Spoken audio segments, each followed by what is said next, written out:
اسلام عمر بن خطاب رضی اللہ عنہ۔ حضرت عمر رضی اللہ عنہ کے اسلام کا اصلی اور حقیقی سبب تو رسول اللہ صلی اللہ علیہ وآلہ وسلم کی دعا ہے۔ اول آپ صلی اللہ علیہ وآلہ وسلم نے یہ دعا فرمائی کہ اے اللہ، ابو جہل اور عمر بن الخطاب میں سے جو تیرے نزدیک زیادہ محبوب ہو اسی سے اسلام کو عزت دے۔ ابن عساکر فرماتے ہیں کہ بعد ازاں بذریعہ وحی آپ صلی اللہ علیہ وآلہ وسلم پر یہ منکشف ہوا کہ ابو جہل تو اسلام نہ لائے گا۔ اس وقت آپ صلی اللہ علیہ وآلہ وسلم نے خاص حضرت عمر رضی اللہ عنہ کے لیے یہ دعا فرمائی، اللہم اید الاسلام بعمر بن الخطاب خاصہ، یعنی اے اللہ خاص عمر بن الخطاب سے اسلام کو قوت دے۔ اور غرض یہ کہ حضرت عمر رضی اللہ عنہ کے اسلام کا اصلی اور حقیقی سبب تو رسول اللہ صلی اللہ علیہ وآلہ وسلم کی دعائے جاذبانہ ہے۔ باقی سبب ظاہری یہ ہے جو حضرت عمر رضی اللہ عنہ سے منقول ہے۔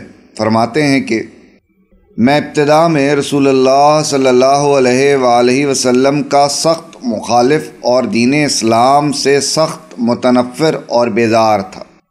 ابو جہل نے یہ اعلان کیا کہ جو شخص محمد صلی اللہ علیہ وآلہ وسلم کو قتل کر ڈالے اس کے لیے میں 100 اونٹ کا کفیل اور ضامن ہوں۔ عمر رضی اللہ عنہ کہتے ہیں کہ میں نے بالمشافہ ابو جہل سے دریافت کیا کہ تمہاری جانب سے کیا یہ کفالت اور ضمانت صحیح ہے؟ ابو جہل نے کہا ہاں۔ عمر رضی اللہ عنہ کہتے ہیں کہ میں آپ صلی اللہ علیہ وآلہ وسلم کے قتل کے ارادے سے تلوار لے کر روانہ ہوا۔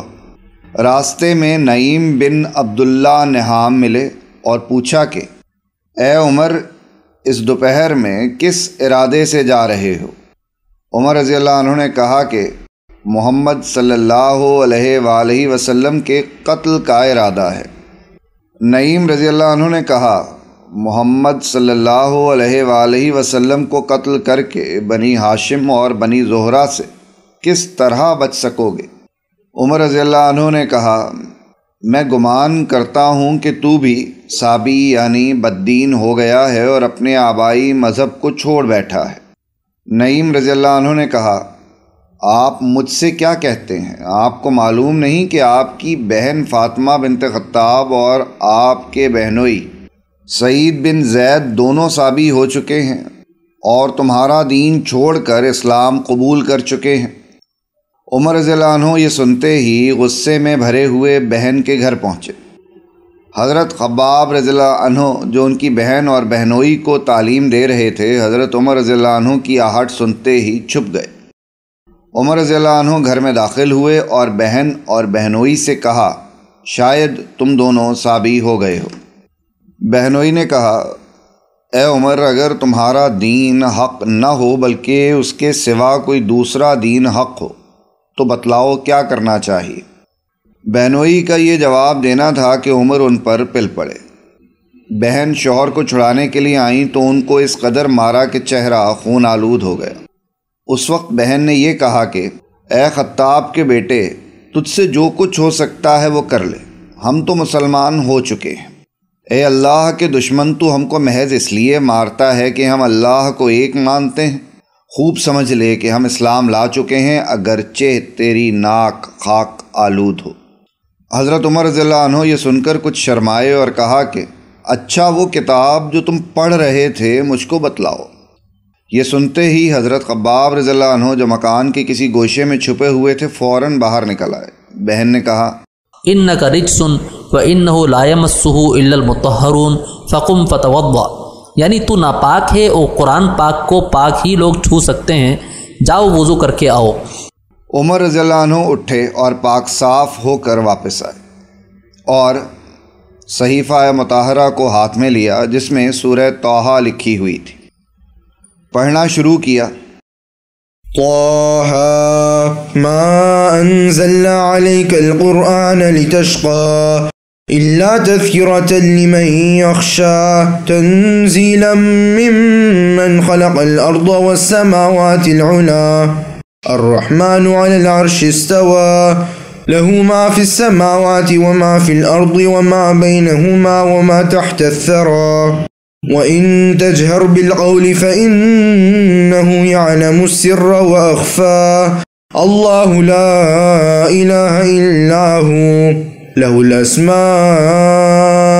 الحسنى وهل أتاك حديث موسى إذ رأى نارا فقال لأهلهم كثوا إني آنست نارا لعلي آتيكم منها بقبس أو أجد على النار هدى فلما أتاها نودي يا موسى إني أنا ربك فاخلع نعليك إنك بالوادي المقدس طوى وأنا اخترتك فاستمع لما يوحى إنني أنا الله لا إله إلا أنا فاعبدني وأقم الصلاة لذكري۔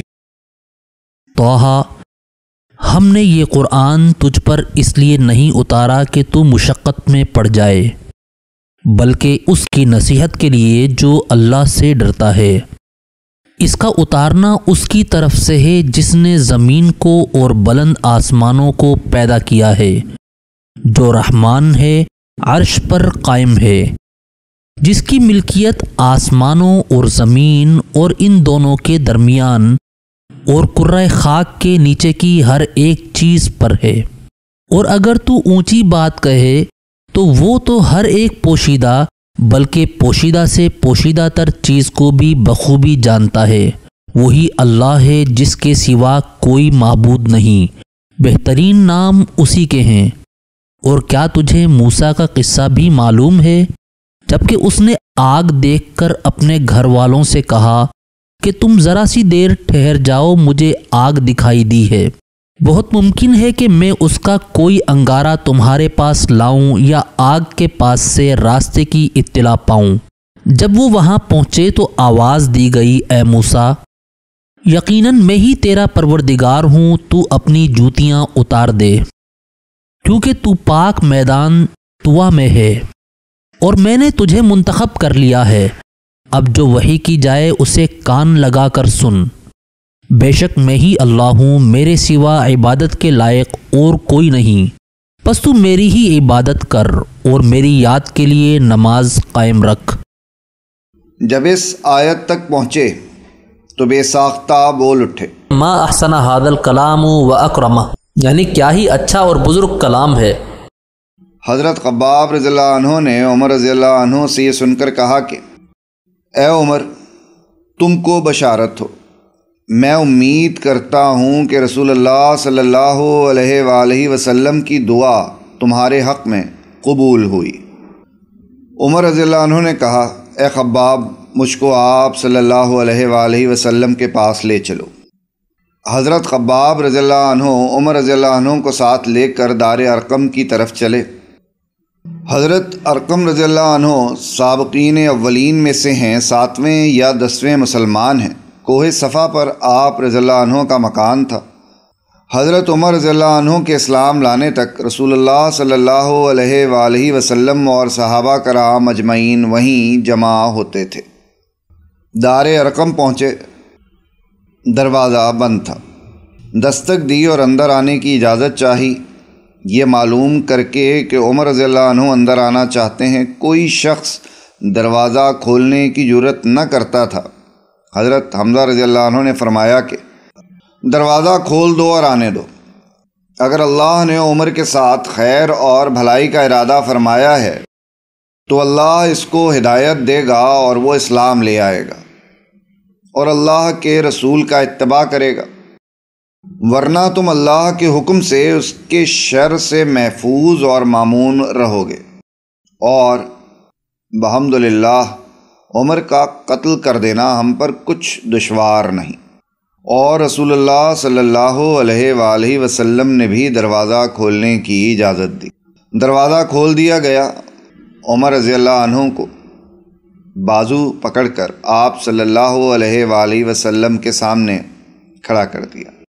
آپ صلی اللہ علیہ وآلہ وسلم نے ان سے فرمایا کہ چھوڑ دو، اور عمر رضی اللہ عنہ کا کرتا پکڑ کر اپنی طرف کھینچا اور کہا، اے خطاب کے بیٹے، اسلام لا۔ عمر رضی اللہ عنہ نے عرض کیا، یا رسول اللہ صلی اللہ علیہ وآلہ وسلم، اسی لیے حاضر ہوں کہ ایمان لاؤں، اللہ پر اور اس کے رسول پر اور جو کچھ اللہ کے پاس سے نازل ہو۔ اشہد ان لا الہ الا اللہ وانک رسول اللہ۔ رسول اللہ صلی اللہ علیہ وآلہ وسلم نے فرط مسرت سے بآواز بلند تکبیر کہی، جس سے تمام اہل دار نے پہچان لیا کہ عمر رضی اللہ عنہ مسلمان ہو گئے۔ ابن عباس رضی اللہ عنہ فرماتے ہیں کہ جب عمر مسلمان ہوئے تو جبریل امین نازل ہوئے اور یہ فرمایا، اے محمد صلی اللہ علیہ وآلہ وسلم، تمام اہل آسمان حضرت عمر کے اسلام سے مسرور اور خوش ہوئے۔ حضرت عمر رضی اللہ عنہ اسلام لائے اور اسی وقت سے دین کی عزت اور اسلام کا ظہور اور غلبہ شروع ہو گیا۔ علی اعلان حرم میں نماز پڑھنے لگے، اعلانیہ طور پر اسلام کی دعوت و تبلیغ شروع ہو گئی۔ اسی روز سے حق اور باطل کا فرق واضح اور ظاہر ہوا، اور رسول اللہ صلی اللہ علیہ وآلہ وسلم نے آپ کا نام فاروق رکھا۔ حضرت عمر رضی اللہ عنہ جب اسلام لائے تو یہ خیال پیدا ہوا کہ اپنے اسلام کی ایسے شخص کو اطلاع دوں کہ جو بات کے مشہور کرنے میں خوب ماہر ہو، تاکہ سب کو میرے اسلام کی اطلاع ہو جائے۔ چنانچہ جمیل بن معمر کے پاس گئے جو اس بات میں مشہور تھا، اور کہا کہ اے جمیل، تجھ کو معلوم بھی ہے کہ میں مسلمان ہو گیا ہوں اور محمد صلی اللہ علیہ وآلہ وسلم کے دین میں داخل ہو گیا ہوں۔ جمیل یہ سنتے ہی اسی حالت میں اپنی چادر کھینچتا ہوا مسجد حرام کی طرف بھاگا جہاں سرداران قریش جمع تھے۔ وہاں پہنچ کر بآواز بلند یہ کہا، اے لوگو، عمر صابی ہو گیا ہے۔ عمر رضی اللہ عنہ فرماتے ہیں، میں بھی پیچھے پیچھے پہنچا اور کہا کہ یہ غلط کہتا ہے، میں صابی نہیں ہوا، میں تو اسلام لایا ہوں اور یہ گواہی دی ہے کہ اللہ تعالیٰ کے سوا کوئی معبود نہیں اور محمد صلی اللہ علیہ وآلہ وسلم اللہ کے بندے اور اس کے رسول ہیں۔ یہ سننا تھا کہ لوگ عمر رضی اللہ عنہ پر ٹوٹ پڑے اور مارنا شروع کیا۔ اتفاق سے عاص بن وائل سہمی ادھر آ نکلے۔ عاص نے دریافت کیا کہ کیا واقعہ ہے۔ لوگوں نے کہا، عمر صابی ہو گیا ہے۔ عاص نے کہا، تو پھر کیا ہوا؟ ایک شخص نے اپنے لیے ایک امر یعنی دین کو اختیار کر لیا ہے، پھر تم کیوں مزاحم ہوتے ہو؟ کیا تمہارا گمان ہے کہ بنی عدی اپنے آدمی یعنی حضرت عمر رضی اللہ عنہ کو یوں ہی چھوڑ دیں گے؟